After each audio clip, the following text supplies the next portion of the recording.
Hello, I'd like to tell you about an unusual yacht club which is on Southampton Water. The site of the yacht club was once the largest gunpowder magazine in Britain. It lies just opposite the docks and the container terminal. All the walls and the buildings that are left standing have been listed by English Heritage and are a very important part of our naval history. The Yacht Club took over the two buildings in 1962. The first building is the watch house and office, and you can see the date there when that was completed, 1814. The second building is the guardhouse and engine room, or was. Between the two buildings is quite an elaborate gateway to the Ordnance House, which was the residence of the superintendent storekeeper, and it was quite a large house. And there's the drive to it, and the house itself, which was pulled down in the 70s.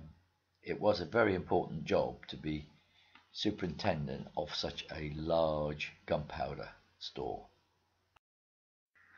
The veranda to these buildings was added later in 1850. This aerial view shows the last magazine which is there for us to see. There were 7 magazines by 1853, and this one it still has its walls. Is an outer wall and then the inner walls. Now, the most important thing in storing gunpowder is ventilation. It has to be kept exactly right, and these little portals allow air to flow through the hollow walls. Each of those portals would have had a little wooden door so they could adjust the temperature.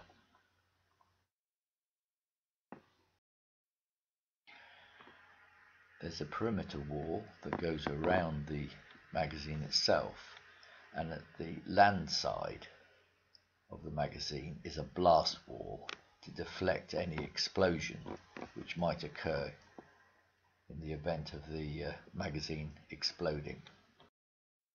The barrels of gunpowder would have been brought by sea, and they would have been unloaded on the other side of this long building, which is the receiving room. The barrels would be inspected for any metal bands that might be on them, which would cause sparks, so they were rejected. There was a pier that went out from this side into the deeper water. All metal used in these buildings would be bronze or copper, but of course that has been long stripped away. Beneath this whole floor is a ventilating system, and through this hatch you can see how it was built in arches.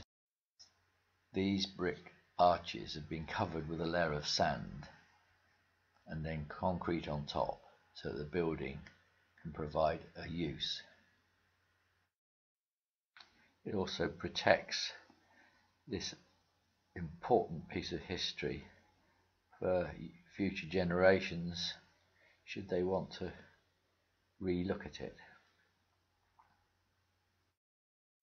The magazine would have had a roof of an unusual kind for a magazine, because it was a soft top magazine. It would have been made of pantiles and then heavy thick slates to add even more ventilation to the roof area, which was so important.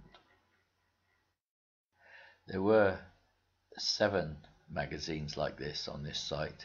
This is the last and only one remaining. 5 of them were destroyed by enemy action during the last war. At that time they were storing anti-aircraft ammunition. And I believe at the time over 1 million rounds went up in the first raid. Must have been quite an explosion. Anyway, goodbye for now.